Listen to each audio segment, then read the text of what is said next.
Oh, what's up, demons and demonettes? It is I, Atraxi, Demon Queen, and let's get ready to rumble. But before we get into it, as always, toss a like and subscribe down below.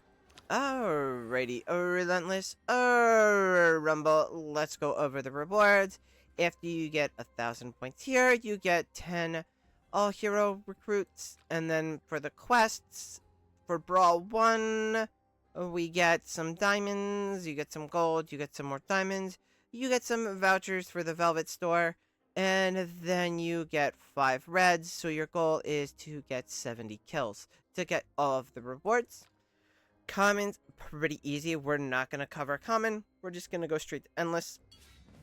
It's only 15 kills for common, so that's very easy. You could just run a standard control team, so like Aaron, Carolina, Arden, Damien, or Haywind, Smokey, and maybe like a Parisa or Lily May.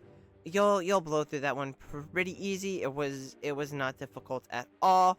You could just run like three random ranged heroes, a healer, and a melee, and probably get it.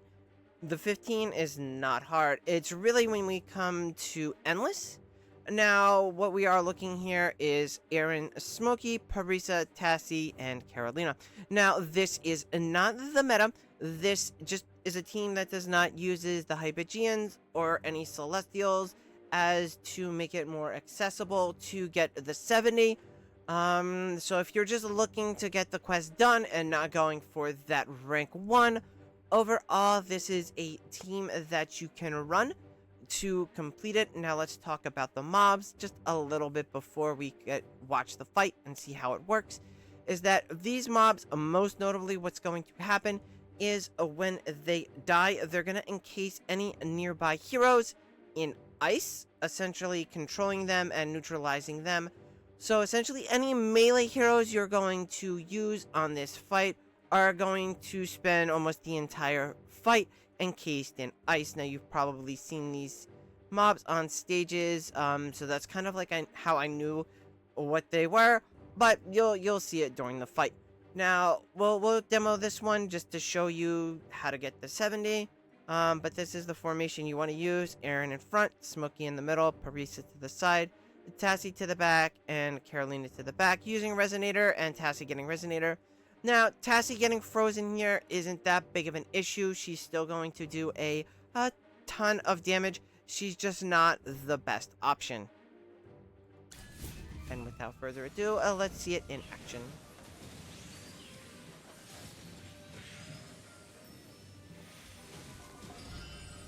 Bum bum bum bum bum bum bum bum bum bum bum bum bum bum bum.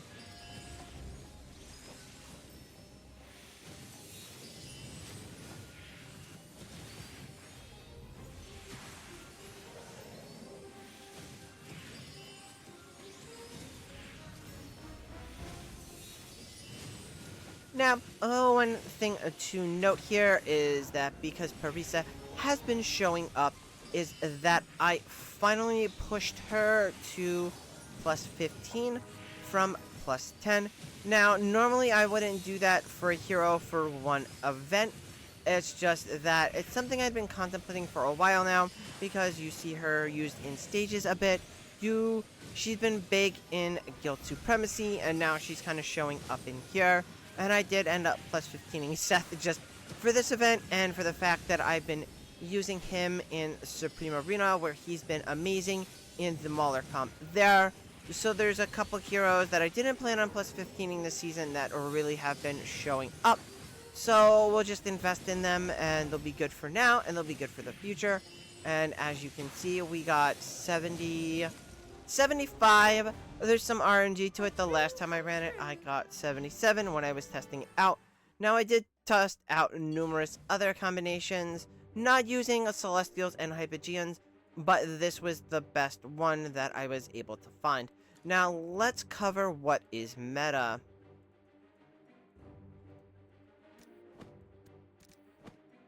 A fog will settle over all of us. Let's brighten up the battlefield. Understood. Now this I'll keep is them the quiet. meta group. Alright. So here we have Illusion Freyasto in the front. Real Freyasto in the back on Taylene, Lily May to the side, Smokey off to here, and then Parisa off to the side here. And this is going to be our top group. And without further ado, let's see it in action. And see what it really can do.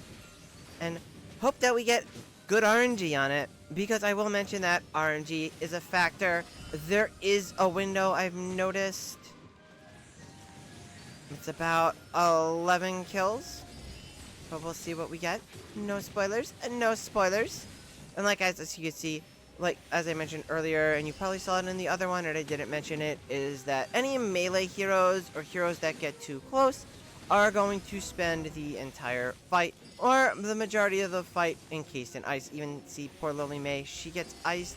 The one thing you don't want to have happen is to have Taylene get encased in ice.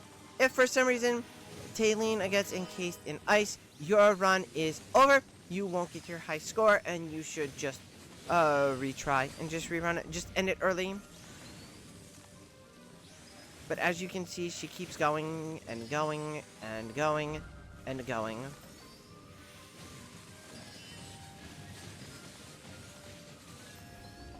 Yeah, this isn't gonna get us a high score. This is probably gonna get us, yeah, 102.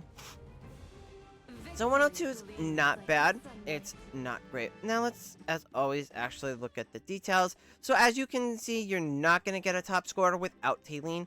She just does phenomenal damage on this fight.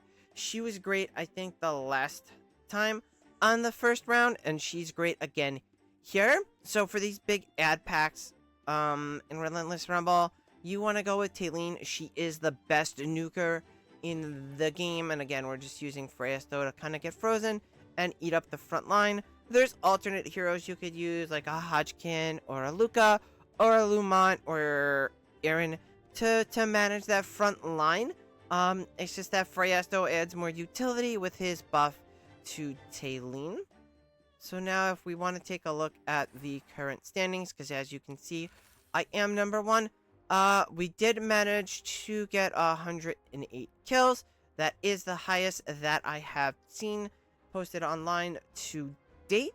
And again, that means you're really going to have to beef up your heroes. You're going to have to run multiple runs because, like I said, there is some RNG involved in this fight.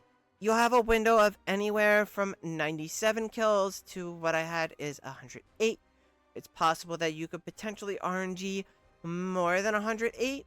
I'm just not 100% sure on that because, again, I haven't. That was on the high end. On the mid, it's usually around 104 to, I would say, 106 is the mid-range, and then anything like 103 to 97 is kind of like on the lower end. So as you can see, they got 106. I don't know if they have... You can't see what other people are running, and you can't see how they've built up those heroes. But that's it for this one. We'll provide updates for each of the brawls as they open up. We have here, you can see it's just going to be 1 copy of Brutus. That one's probably going to be a pain. And then 3 copies of these healer Gruglins. So we'll see how that goes. That's probably going to be more of a heavy AoE fight. And again, maybe we'll factor in some more melee heroes there, just because they don't have the control mechanic that they have here. Brutus, I don't know what we're gonna do about him. He's gonna be a pain. Probably either gonna have to use an Odie or a Scarlita to try to execute him as much as possible, just to get those higher scores. And that's it for this one. I will catch you in the next one. Bye!